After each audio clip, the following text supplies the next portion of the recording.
Ibn Rushd, the philosopher of reason and faith.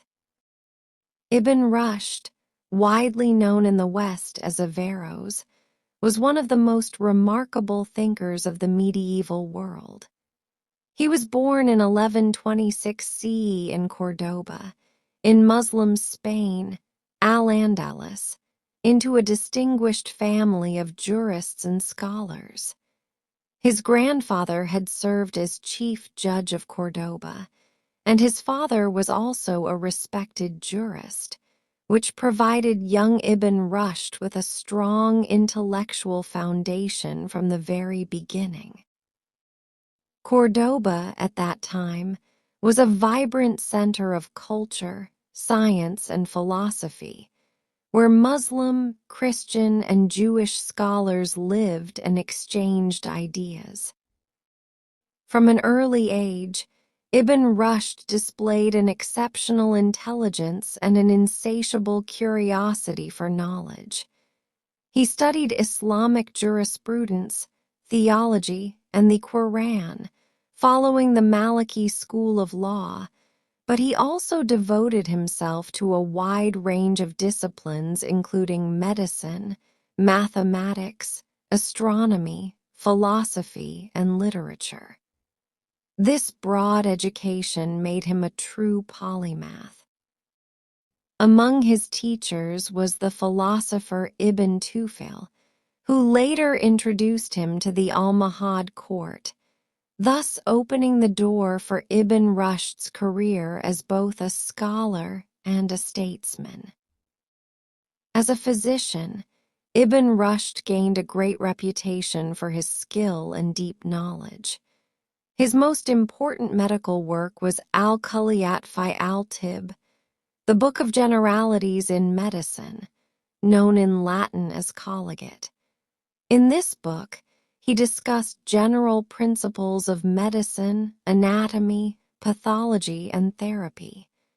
The text was widely studied in both the Islamic world and medieval Europe, where it became a standard reference in universities for centuries.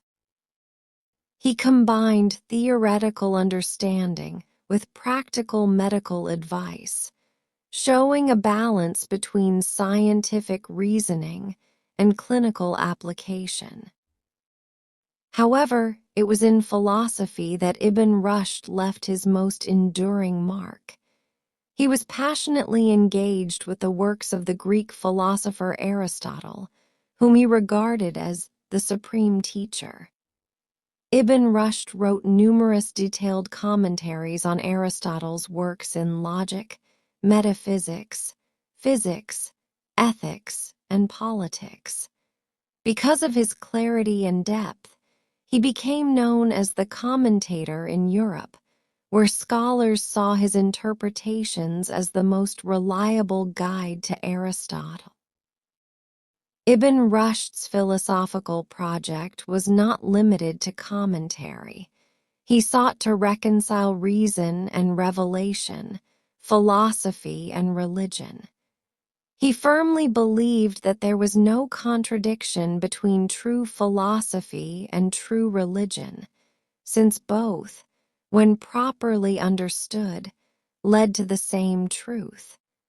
He argued that the Quran itself encourages the use of reason and reflection on the natural world. For Ibn Rushd, philosophy was a path to understanding God's creation, and therefore a complement to faith, not an enemy of it. One of his most famous works is Tahafut al-Tahafut, The Incoherence of the Incoherence, written as a response to Imam al-Ghazali's Tahafut al-Falasifa, The Incoherence of the Philosophers. While al-Ghazali criticized philosophers for straying from Islamic belief, Ibn Rushd defended the use of rational philosophy within Islam. He argued that rejecting reason would ultimately weaken faith, since reason is a gift from God meant to be used by human beings. His defense of philosophy had a powerful impact not only in the Muslim world, but also in Europe. In addition to philosophy and medicine, Ibn Rushd also served as a judge, qadi, in Seville and later in Cordoba. His reputation for fairness, integrity, and legal knowledge was immense. Eventually, he became the chief physician and advisor to the Almohad caliphs in Marrakesh, particularly Caliph Abu Yaqub Yusuf and later Yaqub al-Mansur. However, his closeness to philosophy also provoked opposition from conservative scholars and clerics, who accused him of heresy. Toward the end of his life, Ibn Rushd suffered persecution. In 1195 CE, under pressure from his opponents, Caliph al-Mansur ordered his books on philosophy to be banned and burned, and Ibn Rushd was briefly exiled to the town of Lucena near Cordoba. This was a humiliating episode, yet it did not silence him completely. Soon after, he was partially restored to favor, but the experience showed the tension between free inquiry and rigid orthodoxy in medieval society. Ibn Rushd died in 1198 CE in Marrakesh at the age of 72. His body was later transported to Cordoba, where he was buried. According to one story, when his coffin was carried on one side of a mule, his books were carried on the other, symbolizing the balance of his life. A scholar whose works were as weighty as his very existence.